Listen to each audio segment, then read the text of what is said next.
Yeah, come on in. Yeah, come on in. Yeah, come on in.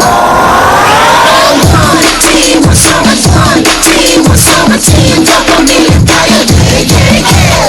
One team, what's up, team, what's up, team, drop a million tayo, yeah, yeah, yeah.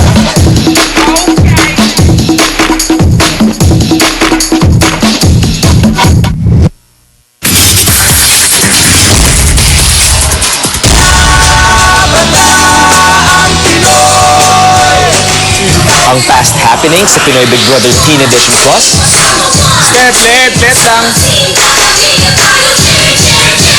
Kung ang mga teen housemates may weekly task, ang mga guardians meron din. Bibigyan ko kayo ng mga puting t-shirts at inaatasan ko kayong lagyan ito ng mga magandang design.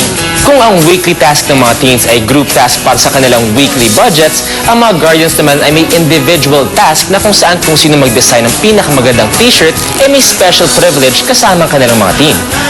At the end of the week, piniresent ng mga guardians ang mga ginawa nilang shirts. She's always my star. Di ba, merong shooting star tapos magbagsak. Hindi yan magbabago. Yung crown, Big Brother, kasi when yung maliit pa siya, pangarap niya maging isang beauty queen.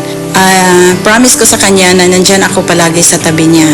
Yung queen ng buhay ko kasi, si Arnan, palabiro yan sa bahay. Kahit nga marami kaming problemang dinadaanan, problema ko, nandiyan lang siya, laging, sinasabihan ako na, Ma, kaya natin yan, pera lang yan, ganyan. Ito po ang aming inaano po ni Edgy nung nag-iisda po kami sa amin po. Tayong dalaw po ay magkasangga. Sa hirap po at ginhawa, habang buhay po kami ni Edgy po yung magsasama.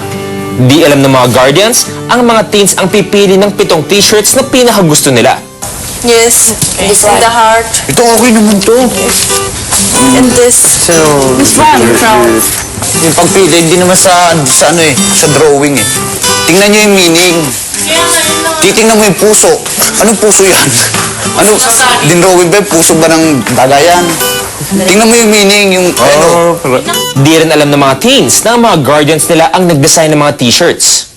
Yeah, I like this because I'm proud to be here, but I'm more proud to be Pinoy now. So, only P, Pinoy. I like this.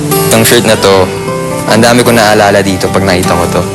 Yung mga values na andito, ito yung mga sinasabuhay ko talaga. Tapos, may naalala akong story dito, yung footprints in the sand. Yung sa una, dalawa naglalakad. Tapos, kung nakita nyo, parang naging isa na lang. Ba't naging isa? Kasi, binuhat na ako ng dad ko, parang ganun. bangka. Kasi nung nasa probinsya ako, yung mga bangka doon, minsan ako nagdadala. Kumbaga dito kotse, pero ako nagdadrive nito. Tapos pangunahing hanap buhay ng papa ko doon, bangka. Pagkakargador ng kopra, nilalagay sa bangka para dalhin sa bayan. Pangingisda, bangka. Sorry, pero na-touch talaga akong nakita ko, kaya ito talaga pinilit kong isama. After the discussion, napili ng mga teens ang mga t-shirts na dinesign nila Karina, Docboy, Erning, Ike, John, Jenky at Violi.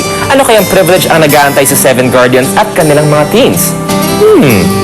That night, magkahiwalay na kinausap ni Kuya ang 7 teens at ang kanilang mga Guardians. Sa pagsisimula ng inyong weekly task, sinabi ko sa inyo na ang may pinakamagandang magagawa na t-shirt ay mabibigyan ng isang pribilehyo dahil sa ang mga parents nyo o mga guardians nyo ang gumawa ng mga t-shirts na yan. Kaya kayo rin ang nagkaroon ng pribilehyo na makasali sa kauna-unahang immunity game. Oh my God. By Guardian Teen, pares maglalaban-laban para sa immunity games. At kung sino manalo after 3 rounds, ang siyang mananalo ng immunity privilege sa nomination. After magbihis, diretso ng mga teen housemates sa activity area kung saan naghihintay na ang kanilang mga Guardians.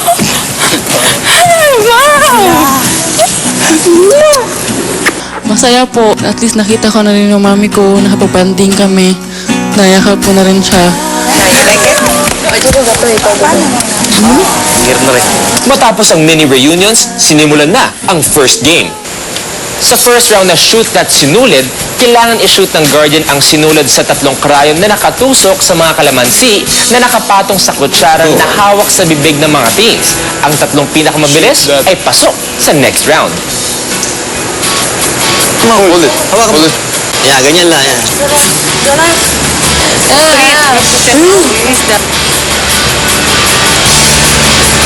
Kevin. Hold it. Hold it. Hold it. Hold it. Hold.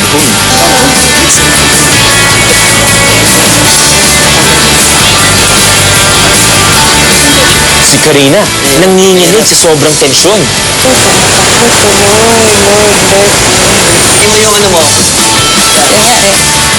Ano ba to? What happened to me, my Lord? Ay, God. Cross-stitching, Big Brother. Magaling ako sa cross-stitching. Mga ganyan ang mga gawain. To try to thread Valerie's needle is not easy because she was moving very much. She doesn't concentrate with her spoon.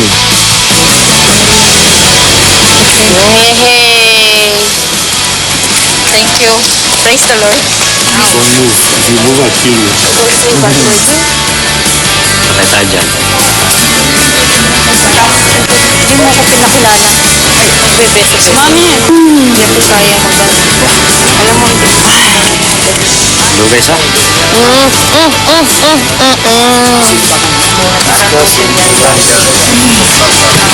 Tayo! Yehey! Yehey! Ang ating top 3 para sa unang round, Christina Jinky, Ike at Jolas, at Kevin at John.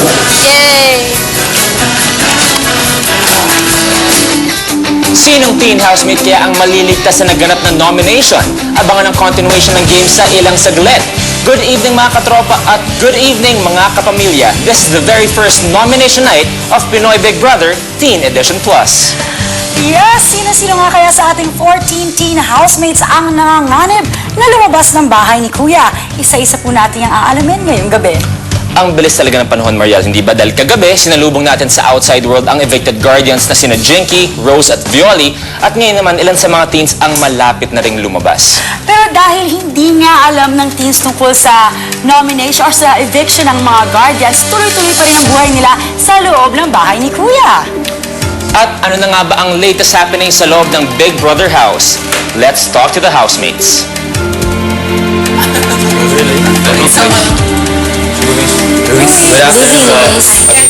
Good evening, teen housemates. Ready na ba kayong malaman ang very first set of nominees? Pero bago yan, pag-usapan muna natin ang napakahirap na prosesong pinagdaanan nyo kanina. Rona, ano ang pakiramdam sa ginawa mong nomination kaninang umaga? I really felt bad, and even up to now, parang the world is like getting closer to me. Kasi lahat nga kami, close na dito, and I think we have established our friendship well, kaya napakahirap gawin yun. I am very sure. Robbie, gaano kahirap mag-nominate ng mga kaibigang nakasama mo na ng more than 2 weeks? Mahirap po. Kasi sobrang close na po kami, tapos parang ang hirap na po sa amin, maski na isa matanggal lang. Okay, Beauty, how do you feel right this moment? Handa ka na ba if ever ikaw ang ninominate ng inyong mga kasama? Handa na po. Wala naman.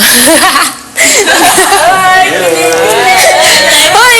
Handa na! Na, Beauty, ready ka na if ever. Ready na ready. At hindi ko na patatagalin ang inyong kaba, I'll be announcing the very first nominee of Pinoy Big Brother Teen Edition Plus. Sa aking pagbabalik. Thank you, teen housemates.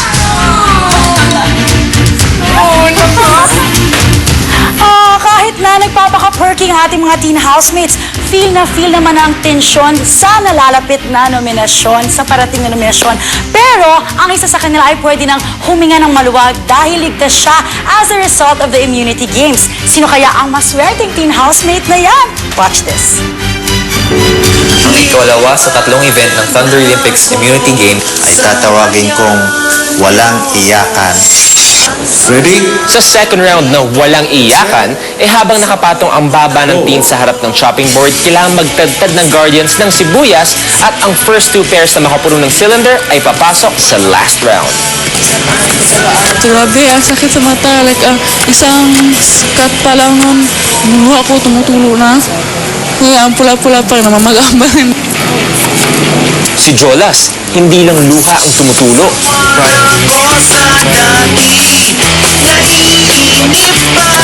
Ito na, tayo sibuyas.